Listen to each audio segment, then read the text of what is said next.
I went through the draft at Vietnam draft, but I guess I'd say I got lucky.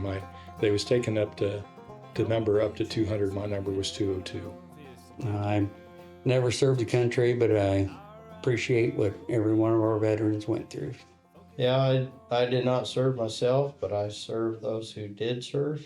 I am currently the adjutant and financial officer for our local post 70 of the Sons of the American Legion. I went in the Army in 1960, February of 1960. Served half my term here in the States, did my training in Fort Leonard Wood, Missouri, then got transferred to Fort Belvoir, Virginia, and I helped clean the snow off of Pennsylvania Avenue for John Kennedy's inaugural parade in January of 1961.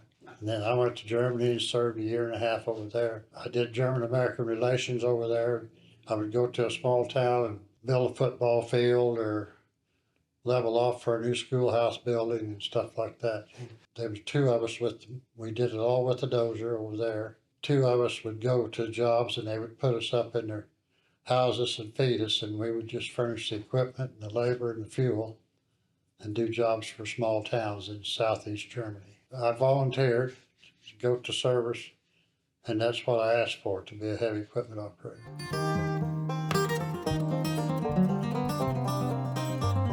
Oh, there's been a few field days. I do remember the terracing and pipeline projects we did down in Lyons. Penny was here. It was Yeah. like 12. It was 2 different years. What year that was? And we did it, went 2 years, and they were like 3 years apart. Going down a day early and helping belt up the terraces, and then spending a couple days in there working. And I had a hired man at the time, and I had my younger brother working for me at the time, and brought him down, and he said, well, what do I do? I said, get in the machine and Go to work. go to work.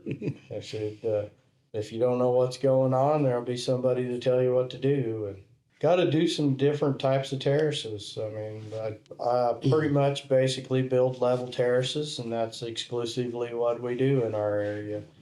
And got down there, and we get on pipeline out or tile outlet terraces, and that was a whole different world for me to do something like that. Get short of dirt someplace, if I need that on my level terraces, I can just move a terrace and nobody cares. But on those, I kind of got a little bit of trouble for doing that. They said, nope, can't do that. By the time I was all said and done, we got everything worked out and got to run a lot of different machines on that job. So found out there's the new joystick grader styles. I don't care for them because I got to run a couple different companies' machines on that job, and it frustrates my salesman when I tell them I don't want one.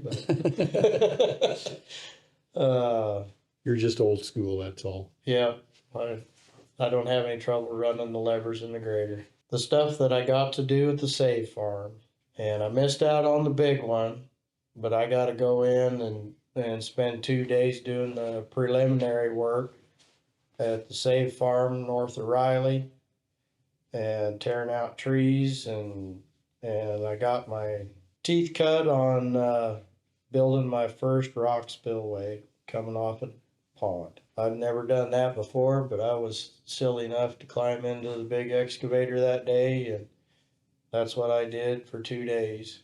Had a couple guys there that had a little more experience doing rock spillways, but they said, nope, you're doing fine.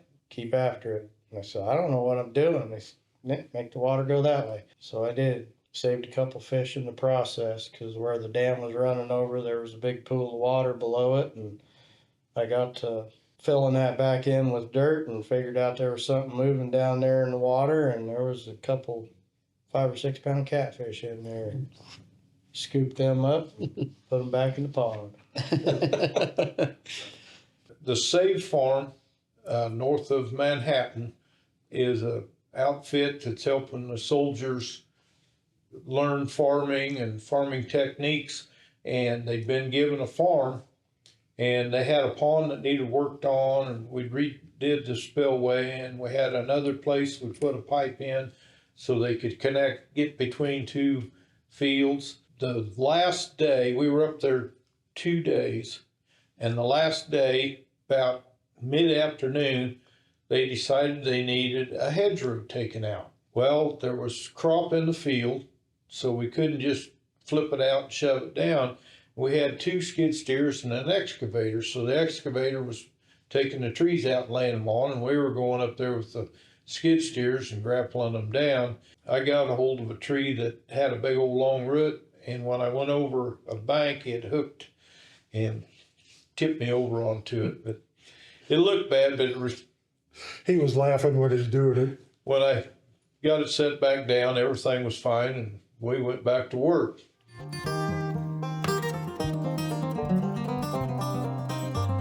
Save Farm is service members, agriculture vocational vocational education, teaching service members that just getting out of the service, get them into the agriculture business and teach them a vocation so they're not lost when they get out. That was working with NRCS, and of course we're working with also with our associate members to get equipment in there, and that's a not-for-profit organization. They can donate use of their equipment and they can write it off, and we get to run different, well, for me anyway, most of my equipment's smaller and older, and we get in on a project like that, and a lot of times we can run bigger, newer, or even different equipment.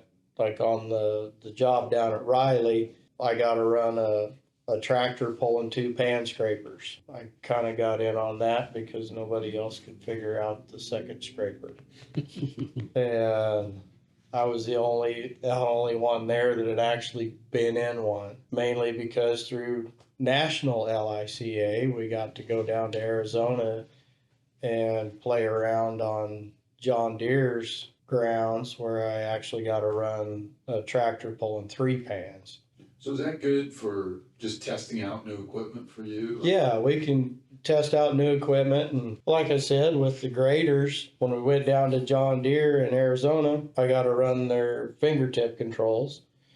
And down at Riley, I think we had a Volvo down there with joystick controls. They had a John Deere there too. Yeah, I think the first year we had a John Deere and the second year we had a Volvo. I got stuck in the grader both times and figured out that I really don't like the joystick controls.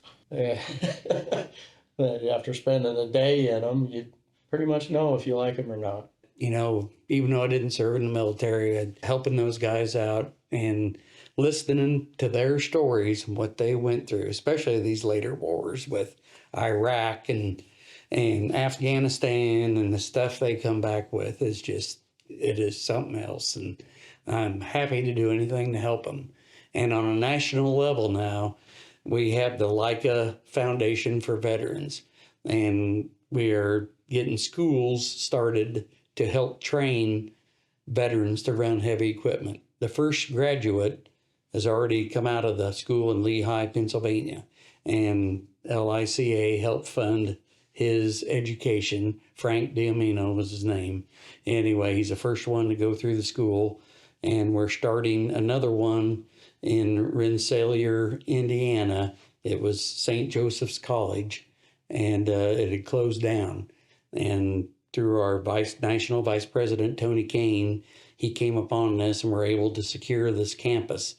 And this June, I think it's June 11th through the 16th, we're going to have a field day there, and we're going to have simulators there for guys to run. And so we're hoping to get something going with that shortly. So as a state organization, we give scholarships to the technical school at Beloit to help kids get through their education of heavy equipment operation, and hoping that either we as contractors can find help if somebody needs an employee, or, you know, help them get started on their own or whatever course they want to take. So.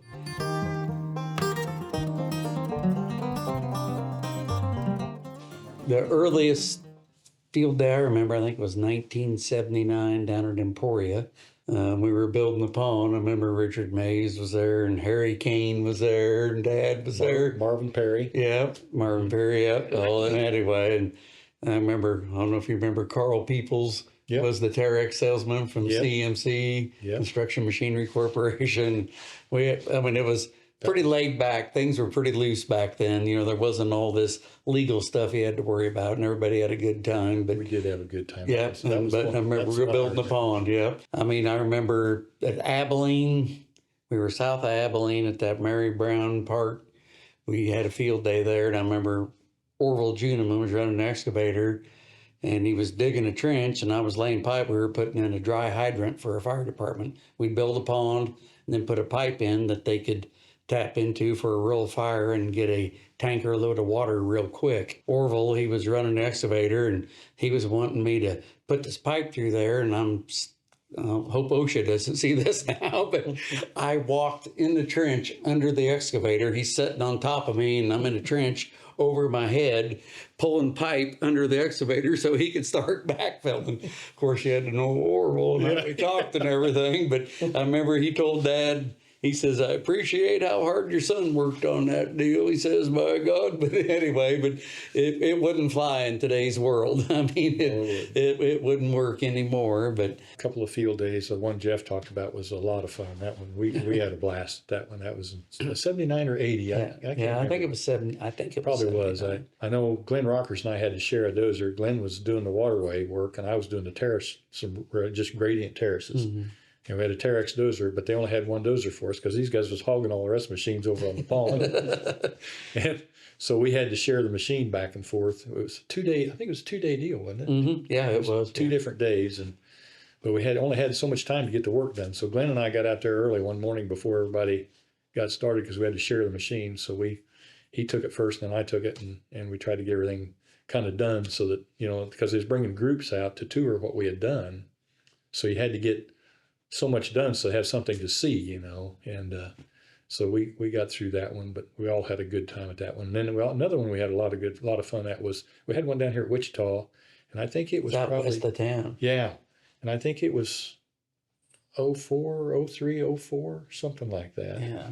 We did Remember, it was in August. I remember it was hot. It was in hot. August. yeah, did kind of an amphitheater and a wetlands project, Right. Uh-huh. and then we cleaned a pond out. And it was like at a Boy Scout. It was a Boy Scout camp. Yeah, Boy Scout camp, and it was a good deal. I run an excavator, putting the dirt in a scraper. The scraper, Mike Kirk was there, and we was hauling dirt with this scraper and dumping it, and it was really muddy. And they had this little bitty small Fiat dozer, I think it was. And Orville, my son Anthony was probably 9, 10 years old, pretty little at that time. And Orville put him in the dozer, told him to level that dirt off, you know. Well, he got stuck. And Orville thought that was so funny. I had to go pull him out. He goes. But yeah, those field days are a good thing. I try to make them when I can because they're enjoyable and it's fun. And it's for a good cause usually. They did one, and I didn't get involved. They did one for a young boy for this Make-A-Wish Foundation. But the KLICA contractors did the work for him. This young boy wanted a pond, and so they went and built a pond for him. So like I say, it's a good deal. I've been involved, I think, in 5 different field days. I think that's how many there has been over the years. But because we did 2 south of Abilene, didn't we? Mm-hmm. We did one down southeast and one at that lake at the west side of Wichita, and then those 2 north of lines. So, and also this organization did a Make-A-Wish pond for a boy. I think, as far as I know, he ended up getting a clean bill of health. But when we were out there doing the pond, he had just had a leg removed, and if I understood it right, they had taken the ankle joint and regrafted it on, and he was using the joint in his foot for a knee somehow. I know he was out there climbing around on the dirt piles when we were building the pond for him. A lady read about the project, and she stocked it for him from Hayes. I think she was from Hayes. Her husband had passed away, and he was an avid fisherman, and she gave the young man some fishing poles and a small fishing boat, and actually stocked the pond. And it rained just a day or 2 after we got the pond built, and so the pond had water within a week of when we got it built, and it all worked out really well. And he, for several years, he would come to the convention and tell us about how things were going. And he was probably 12 or 14 when we built the pond, and he got up into his 20s and had married and had a child, and they would come to the conventions and see some of us that were out there when we built the pond. And it was all by contractors, brought their own equipment to do that. We had 5 or 6 or 7 machines out there. I think there was 4 dozers, 1 double engine scraper, and stuff like that out there. 4 or 5 dozers when it was built. It was all brought in by contractor members at their own expense. So, and that was southwest of Topeka. But that was very rewarding. I've been to 4 since we've been here. Fuzz spearheaded one for a community center, and we did a bunch of tiled outlet terraces, a couple of waterways, and we did it in 2 phases. We were out there 1 year, did the waterways, did some of the tile work and a little terrace work, and then we went back and finished the terrace work 2 years later, I believe. We had the associates were helping us with equipment. Fuzz had some of his personal equipment out there, and he was he was a ramrod on the job. It was local for me. It was close to my home. It was for a nonprofit organization. They had a quarter section of land they'd been donated, and it needed terrace bad. Mm-hmm. And the previous landowner would not terrace at all. He was the type of guy that if he bought a farm that had terraces on them, he may take them out, but this particular quarter really needed it. And the farmer was receptive, the tenant was receptive to it. So we got it done, and it turned out well. We couldn't have did it without the associates, that's for sure. And a lot of guys, come down there and spend several days, 2 or 3 days usually is what it would amount to. And we'd have a lot of fun in the process. This group could always figure out a way to have fun.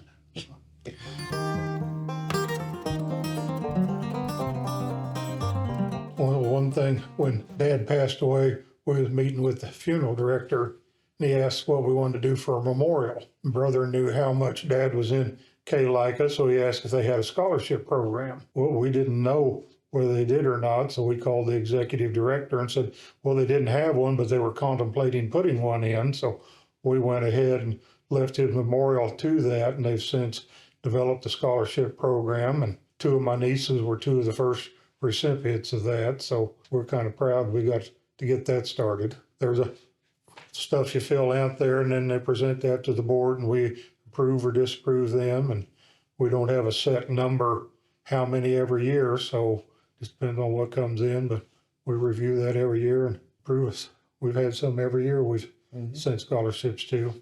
In the last year, in the scholarship part of our deal, an insurance company for safety gives the association some money every year that we can use for safety and whatever we want to do. We've done first aid kits and passed them out, prospective members and, like that. And we've done it again this year. One of the things we started was a program with the heavy equipment school at Beloit. We're going to sponsor 1 student a year right now for a scholarship fund, for scholarship deal up there. So that's kind of neat.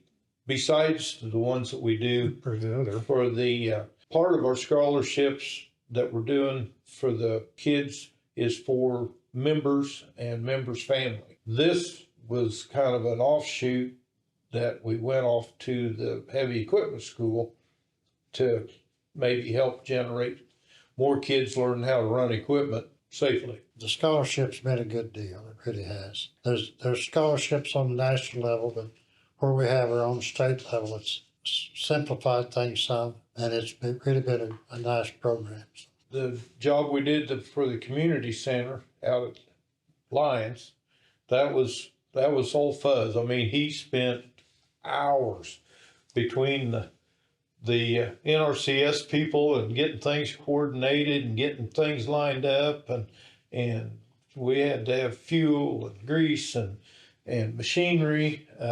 The director we had at the time was doing a fair job, but Fuzz was the driving force behind that project, both go-arounds. And even after we were gone, I know he went back and reseeded some stuff and worked on stuff even after the rest of us had pulled out and left. So he's donated a lot to KLICA and to his community. I would like to add one thing on those field days. Yeah. We had Jim Wallace as the executive director back then, and Jim was very good at getting things lined up. Mhm. You know, communicating with the associates and stuff like that. It would have been a really tough job without him helping us. That's for sure. And he did an excellent job. So.